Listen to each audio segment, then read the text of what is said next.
a crowd started to gather. The men were chanting in Arabic, Allahu Akbar, Allahu Akbar. And my father and I, as I was holding his hand, were pushed to the front of this crowd. In the center of this crowd was an Arabic woman, dressed just like this, and she was tied up and she was sitting on a box.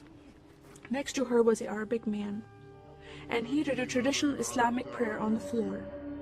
And he got up from the floor, and from his side, he pulled out this very long golden sword, and he beheaded the woman. My legs are shaking, and my heart is going fast.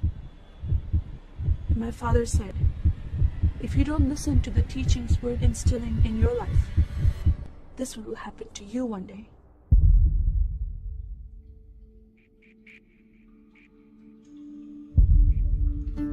I was born and raised in a small country by the name of Kuwait, a community of 98% Muslim population. 2 of my uncles are imams, and 1 is president of a mosque, where I would hear the call to prayer 5 times a day.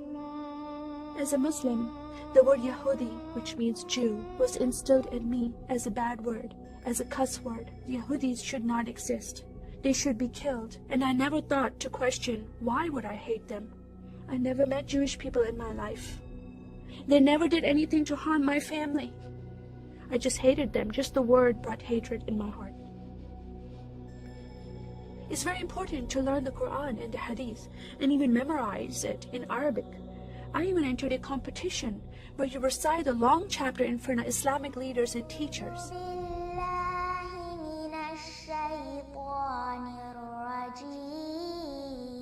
And I came 2nd place. I thought I did a good job. But my father said, no, that's not good enough. Most of my life for me, it was alone, by myself, broken person, in need of love from my family, but I never received it from them.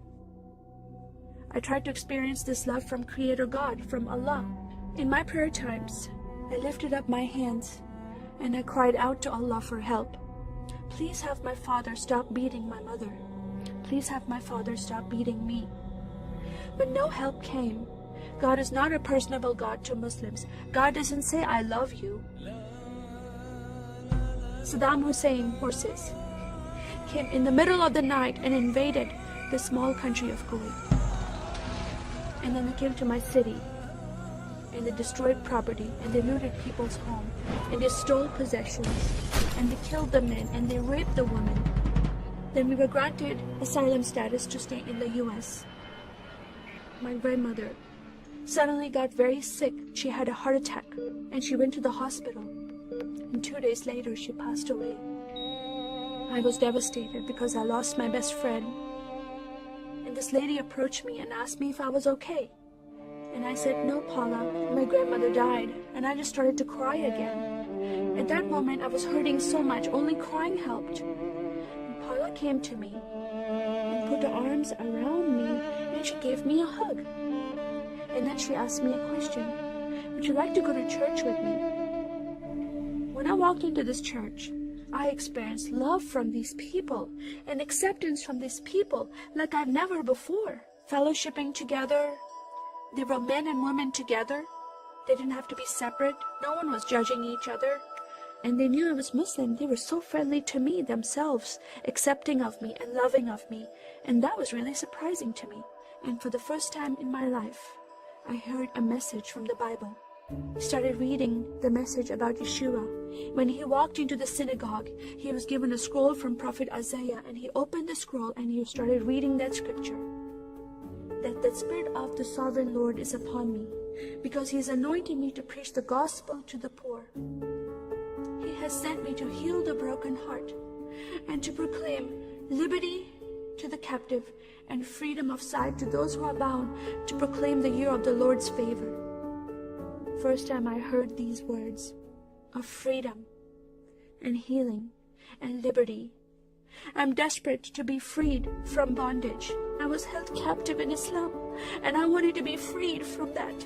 I was blinded with so much hatred in my heart. The darkness broke from my eyes. The veil came off my heart.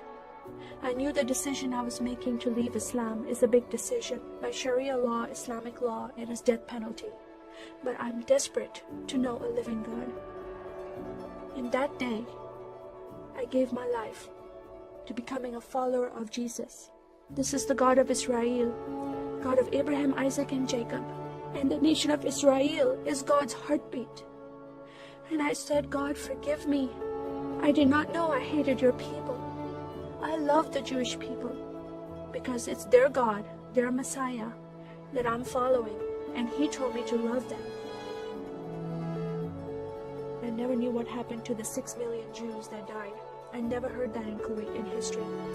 Now that I met Holocaust survivors, I know their story, and I shared my story with them. Your God, your Messiah, changed my heart, giving His life for me, so I can have life everlasting. He rescued me. He saved me. He came and brought joy in my life again. And I'm a blessed woman. And I start crying, and they start crying, and we are able to relate to each other, and they embrace me, and they love me, and they experience some healing, I believe, when they hear my story. That is a privilege to have that in my life.